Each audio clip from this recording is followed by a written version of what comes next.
In the first reading from the prophet Haggai, that's one of the shorter books of the scriptures. It's only 2 chapters long.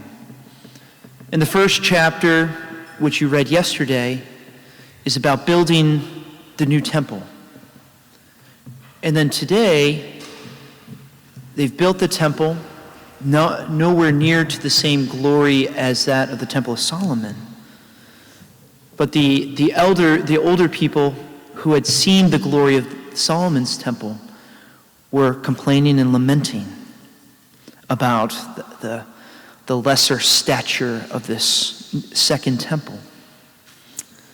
But the words that Haggai gives to all of the people, and really to us as well, he says, take courage.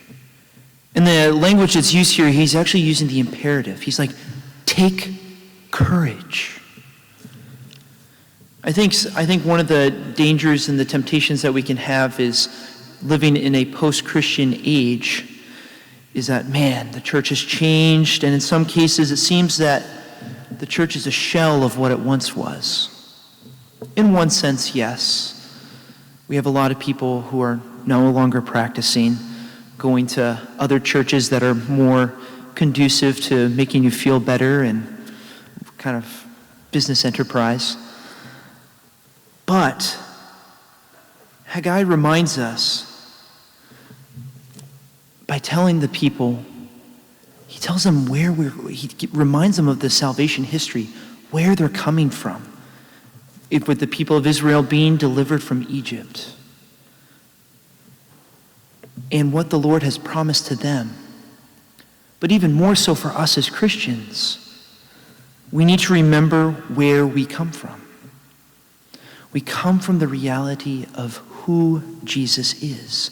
He came to us, suffered and died and rose again for us. And he has promised that he will be with us even until the end of time. That reality begins with answering the question that Jesus posed to his disciples in the gospel today. Whom do you say I am?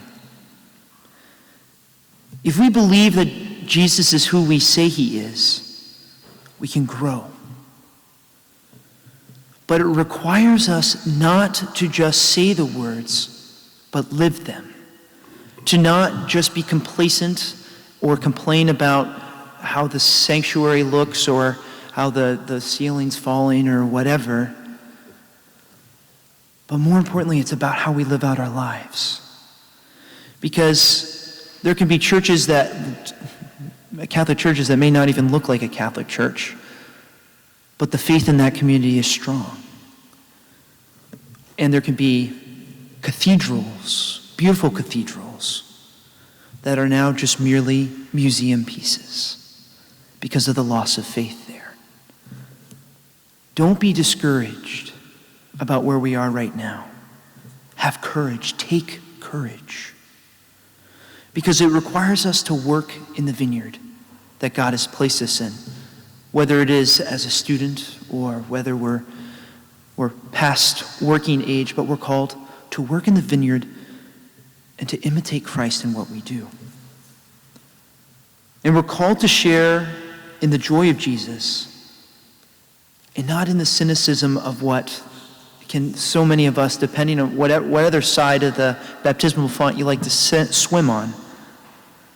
Are we going to be like the crowds that see Christ as a military Messiah or one of the prophets, but not really God? Or are we going to be someone who responds with the answer of Peter, that he is the Son of God? And are we going to participate and imitate our Christ by how we live our lives?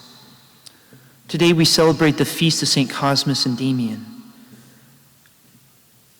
I'm a little biased because they're one of my favorite saints because they're twins, and I'm a twin, but they strove to imitate Christ by taking care of those who were sick and suffering, not only physically, but spiritually. By their imitation of Christ as the healer, They sought to heal the physical and spiritual illnesses of those around them. And by their martyrdom and their witness of who Jesus is, they were able to bear great fruit and build up the church as we know it today. May we, as we celebrate this votive Mass of the most precious blood of Jesus, allow ourselves to surrender ourselves to the Lord so that we can imitate him, rather than a spirit of cynicism or complaining or criticism or critique of how other people do things. Pick up our cross, get to work, and do the job that Christ has given us.